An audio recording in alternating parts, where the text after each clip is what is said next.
Good evening, everyone. Back, Chris Terrell here, RotoPros. We're here with Dane Chanot. We are here talking the WGC FedEx St. Jude Invitational this week. Dane, how's it going? You've been kind of carrying the load here the last couple of weeks. Yeah, glad to have you back. It's nice to be able to shoot some stuff off of somebody. It's solo shows aren't great for me. I don't have anybody to ask questions. No, you got people in chat, but you can't hear their voices, and you don't, Right, it's right, just a little bit different. right. That's Exactly. awesome. I'm just going to share your article here. We'll wait for a couple more people to join. Make sure to go check that out. He covers the course, some strategy this week, and of course, same as every week, the link for our site is just too long, so I got to go shorten that up, and I'll get that in there. So we got a WGC this week, limited field, no cut event. Everyone plays 4 rounds. What kind of strategy differential are you looking at compared to like the cut events? We haven't had a no cut event since the fall.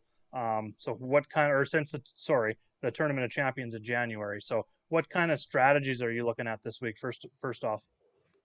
Yeah, it's kind of something I usually in GPPs, especially looking at more guys that are maybe a little bit more volatile, can make some birdies for you throughout the week. But if they do have a bad round that's, say, one or two over, it's not like they're going to not get to play the last 2 rounds. So Yeah.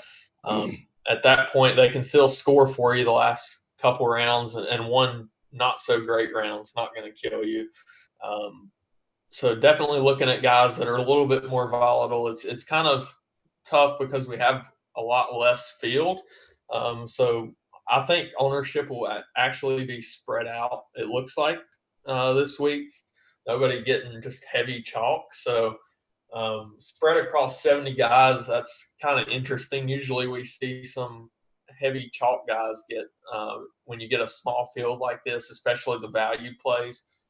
So it's interesting that we don't really have that this week. So it's still a week that it's just play your favorite guys and go on. But as far as particular golfer type that I'm targeting, I might go, like I said, toward guys that are a little bit more up and down rather than guys that are just steady, make you a bunch of pars, and you're going to need the birdies this week. Yeah, I 100% agree there. I'm looking at some guys that maybe we wouldn't roster on a week where you're going to have that risk of missing the cut. Um, but with this, it kind of creates something where we can go a little bit more stars and scrubs because those scrub guys, which for two reasons, the scrub guys, first of all, aren't scrubs. Like we're seeing a lot of guys that are normally in the high 7K range that are now in the low to mid to even high 6K range. So that's one reason. Second of all, those scrubs also get 4 rounds. So, like you said, you don't have the risk of, you have that one bad round, you're pretty much done for the tournament. You can come out and have a bad first round and then just put a bunch of birdies up in the next 3 days, or whether you have your bad round, you can really afford to have a bad round, especially those low end guys if they're going to make some birdies. So it really does tend to lead to more stars and scrubs than we normally see, especially because we get those elite golfers at the top of the salary as well. So I guess from one thing I'm kind of looking at is maybe a little bit more bounce build in some of my GPPs, kind of staying away from the guys in that 95 and up range.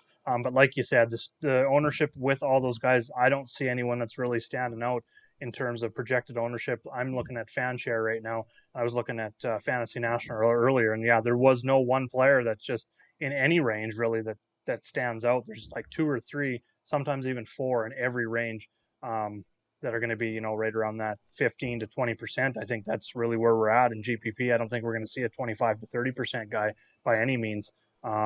So that's definitely something to consider this week. Going at the top of the salary, let's talk about the course here for a minute. It's TPC Southwind. Last year was the first year they used it as a WGC. Before that, it was how did they say? It was the FedEx St. Jude Classic, and it was going back to like 1985. So we do have some course history. Played a little bit different, obviously. Like the scoring difficulty was a lot easier last year versus what it was in the full field event.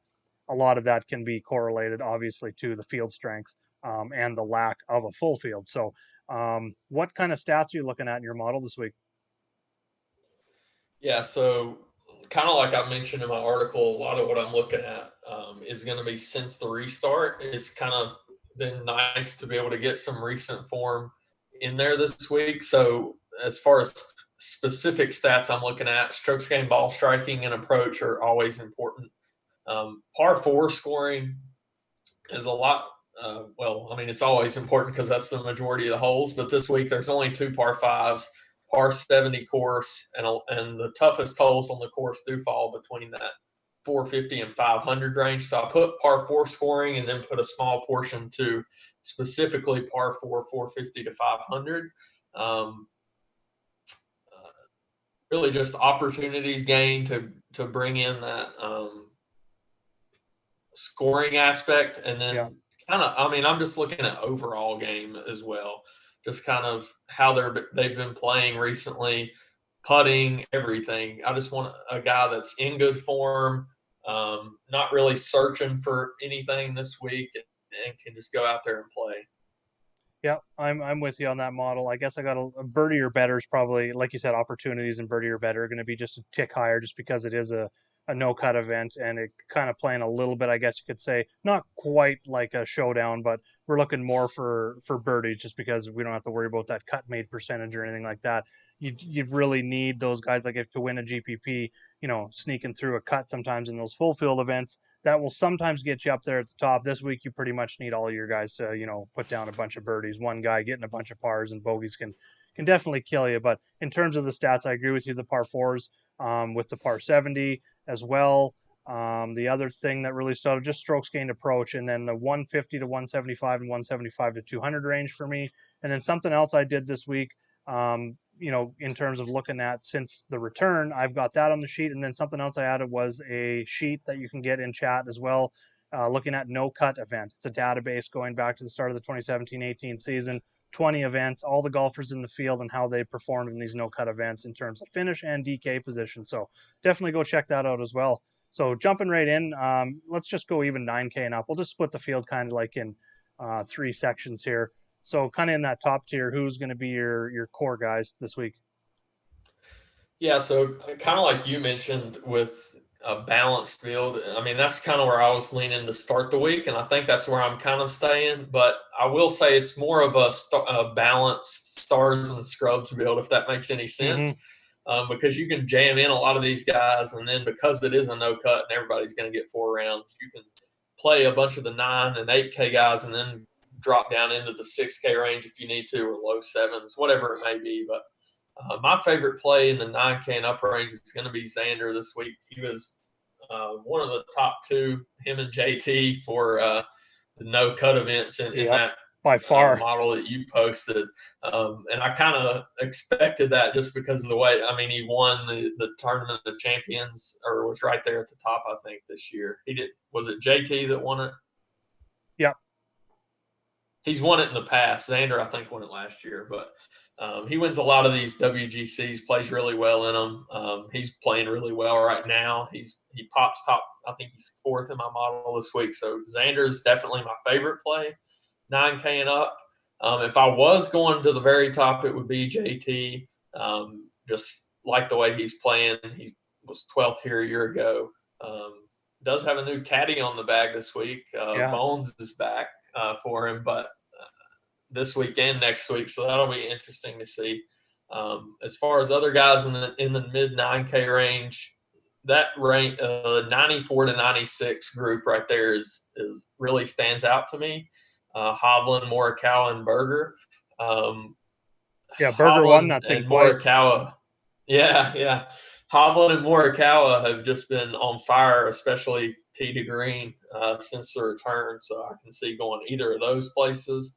They fall into that category of they're not really searching for anything this week, just hoping to keep their play going into the PGA. And like you said, Berger, I mean, he's been on fire as well, even before the restart this whole year, and won here 2 times in a row, 16 and 17. So he definitely likes the course, and he might. I'm not sure if he's going to be super on. I don't think so. Looking at up there, so yeah, he's kind of in that 12 to 15%. Yeah, and I think all the guys around him are going to be higher on. So he's an interesting pivot with course history and form. So I like that this week. Yeah, JT is my number 1. JT and Xander, of course. You talked about that with those, and then Tyrrell Hatton stands out to me in my model. He didn't do so well here last year, but he's just been red hot. In like looking at my model since the return, he is 8th in birdie or better gained, 10th in par 4 scoring, 10th in DraftKings scoring, top 20 in opportunities gained, and 11th in that 175 to 200 range. He's also stands out when looking at putting on Bermuda. So he's another guy I'm looking at in that top range. Someone else that did you? No, that's kind of down in the 8K range. I think the pivots this week, although like you said, it's going to be pretty spread out, is going up to like Bryson, Rory, or John Rahm. I think you maybe get a little bit of ownership discount with those guys, just because JT and Schauffele, I think, are going to take the most of the ownership, even though it's only going to be a little bit. I think those are going to be the chalky guys in that top tier, as they should be. I mean, just the way they performed in the no-cut events, how they've been playing since the return, they kind of hit, and then the price discount. I built some lineups with JT and Xander as the core, and it was pretty darn easy to put a lineup together. So going down into that mid-range, that's another place I like. Like I said, there's 3 to 4 guys I think that are going to take some ownership in each range. Spread it out, 3 to 4 guys that I like in each range. 4 that stand out to me. Matsuyama, obviously, he's been playing pretty good since the return. It's been up and down, so it's more of a GPP play. The guys that I'm really looking at as core in my lineups would be Woodland, Horschel, and Answer, all grouped together in that mid 8K range. Any thoughts on those guys, or is there other guys you're looking at kind of 7,500 and up? So the way I would probably rank those this week would be Woodland, Answer, then Horschel. I mean, I think Horschel's definitely a good cash play, even though he's priced up a little bit compared to what we're used to seeing, but he's got the course history, he's got the form. So I really like that for cash games, especially. Woodland, he's been great with his irons. The only worry I have with him would be that driver. He was back. That was back an awful part of his game at the beginning of the restart. He looked like he figured it out for a week, and then he was right back to not being back to very terrible. good with it. But he's been on fire with his irons. Maybe he can figure that out. But my favorite play in the 8K range is going to be Patrick Reed at 8,800. Playing pretty decent, nothing spectacular. Was 12th here a year ago. He's been pretty good in the past in WGCs. He kind of pops up in those sometimes. He does have a 5th here back in 2013 in the previous event that we talked about that was held here. So he's my favorite play in that 8K range. Nice. I didn't have anything on Reed, actually, so that's definitely interesting. Paul Casey's one that stood out to me for a couple reasons. He's 12th in ball striking since the return. Obviously, he's 72nd in birdies, which really stands out. Now, when you really break down his performances here, I'm just trying to bring up his player card. My computer's running 17 tabs, so it's going a little slow tonight. He's gained strokes in both off the tee and approach, going back to the Genesis like the middle of February, 6 straight events. So the real issue last week and the week before has been the around the green and the putting. He's not traditionally like an elite putter by any means, but he's not going to lose 6 strokes every week. So I think even in average putting with his ball striking, I think he's going to be one of the lower owned guys possibly down in that range. So I'm going to get some exposure to him, just seeing that he's been, elite ball striking. I like to see that coming in. And we've talked about before, putting is like probably the most variance stat in golf. So I would rather have a guy that is red hot ball striking and, maybe down putting than a guy that's just down ball striking and really good putting. It feels like those guys are a slippery slope, in these events. I'd rather have the ball striking guy and maybe hope that he gets a few birdies this week. And, talking about a stars and scrubs build, this will kind of head us down into that bottom tier and some guys. The first guy that really stood out to me, possibly going full Keegan this week, 6,300 seems like a really low price for a guy with his ball strike. And he's a top 15 ball striker since the return. He's like a top 20 ball striker on tour, I believe, this season and pretty much every season. Again, the putting. I'll take the guy that's really good at ball striking at 6,300 if I can go and jam in, like Corey Connors. We didn't talk about. He's going to be a core play for me, but if you can get Woodland, say you had Woodland as your top guy in that mid-range in that 8K, Woodland, Schauffele, Hatton, and Thomas fitting all 4 of those together, I believe you can do it. I'll have to go double check here. I don't have my DraftKings open, but 6,300 for Keegan, I'll definitely take that chance. I got it open. Woodland, Xander, Hatton, and JT. Can you fit those 4 in? What's the average left after those 4? No, can't do it. No. So it's like 3 of those anyway. Like if you want to take 3 of those guys, Yeah. maybe go down to Corey Connors instead of one of those top guys. You can really do that stars and scrubs. And Keegan's a guy I'll take a chance on. Brendan Todd's another one that stood out to me. If you want to go real risky, JT Poston definitely stands out. He's either like miscut dead last in the tournament or like top 10 with a bunch of birdies. He goes on some streaks. So I will take that at a no-cut event as well. Yeah, so one thing we've been talking about a lot since, especially since the return, is guys who have burned everybody the week before, including ourselves, and then going back to them. Casey definitely falls into that category. I've played him 2 weeks in a row, and look at what he's done to me. Definitely shouldn't have missed the cut at Memorial. I mean, that was pathetic. I think I talked about that last week. He put one in the bunker and then sculled it over the water and then chunked the water on one hole. So that was a nice Friday morning wake-up call for me. But, yeah, I like him. He's now 7,800. He's getting that major pricing that he always gets. Him, Leishman, and Kuchar are all getting it. But Casey's definitely my favorite out of those. So I'll be going back to him. And then down in the value range, Neiman, he's another guy. I'm just going back to him for more punishment. Missed the cut last time out. Now he's 7,400, still hitting it well, tee to green, and cannot putt. Yeah. Connors, like you mentioned, I really like him too, 7,300. He's been on fire with his irons. We have like a rolling thing going here of guys that are good ball strikers but suck at putting. So that seems to be something. But like you said, in an event like this where you got 4 days, even if you can have a hot putter for even just 2 of those days and get up in that 15 plus birdie range for the tournament, that's going to be enough as long as you're not making triples and stuff like that. You can make some bogeys by, I think the winning score we probably see again are 15 to 16 somewhere in there. So if you're getting 12 to 15 birdies in the event, I think you can deal with a T30, T40 from some of these bottom guys and still get away with really good value with them. So I'm willing to take a chance on almost anyone in the field this week, to be honest with you. So that's kind of the way I'm looking at it. Yeah, but Connors ranks is actually number 2 in my since the restart model, and he's got 18 rounds in. Top 4 in ball striking and approach, 6th on par 4s, and great in green and regulation too. So those are definitely my favorite value plays down there. There's obviously some more interesting ones. Henrik Stenson, first event back, I believe.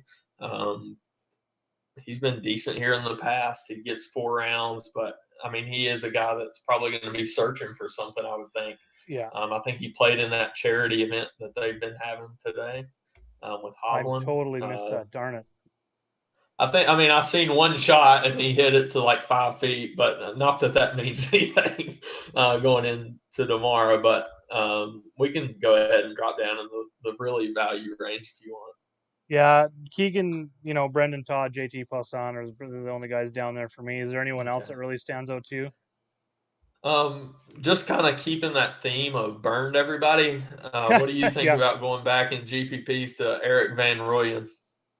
Yeah, I mean, massive chalk last week. I mean, missed the cut, didn't play very well, but he gained like 8 strokes on approach the week before, and now nobody's going to play him in a no cut event.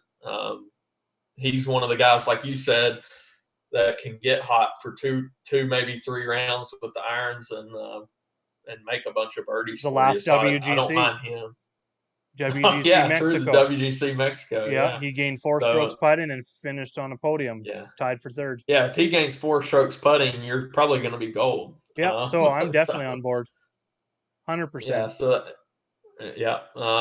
another guy that's kind of funny. I don't like him this week, but it's funny that we've been on him. Joel Damon, we were on him right at the beginning, and now what in the world has happened to him the last 2 weeks? I think he's lost like over 5 strokes on approach each of the last 2 weeks. Do you think it's maybe fatigue? Like we had him on the Outlaw Tour a couple times. I believe he played 2 tournaments, so he was kind of busy during the Outlaw Tour. Then he was a guy that came back and played like every single event.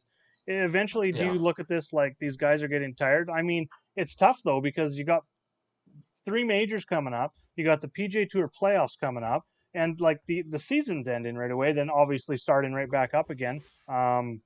So some of these guys, I don't think they're gonna sit out. They're just gonna keep going. So I think we kind of got to watch trends like that. Once a guy kind of falls off, maybe not your elite players when they have a bad week, because we've seen them bounce back. But a guy like Damon, who's been good, top 25 after top 25, then he falls like off the face of the earth. I don't think we can jump back on right away. But now we're a couple of events removed, so maybe we get back on. He's not for me, that's for sure, this week. He had a week off, right? Right. Memorial was his he played last. Memorial. Yeah. I mean, only thing I could say to make a case for him was the 2 events that he done that back-to-back weeks was at Muirfield.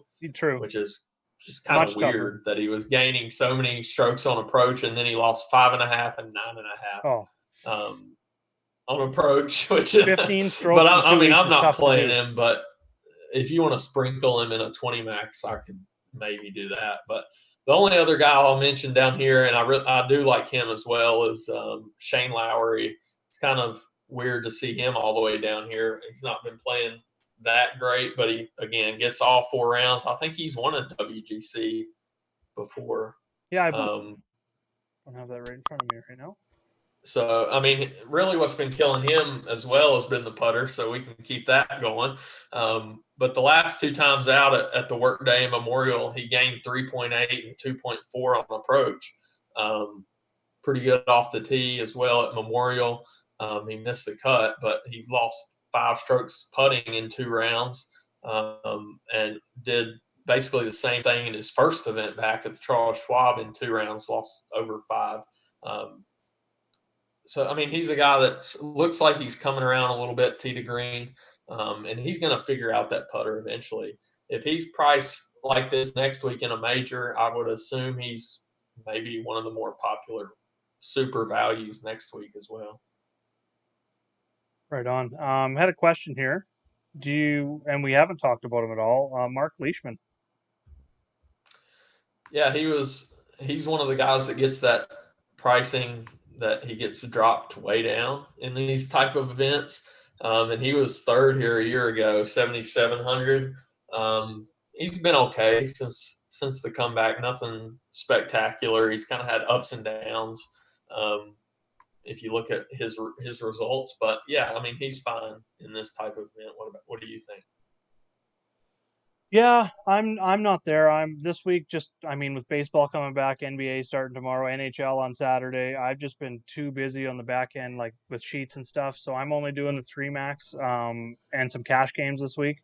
So I won't have exposure to him. If I was getting up in that 20 max, my player pool would definitely be there if I was doing multi, just because of the price and, the low ownership possibility that's out there. So that's kind of the way I'm looking at it.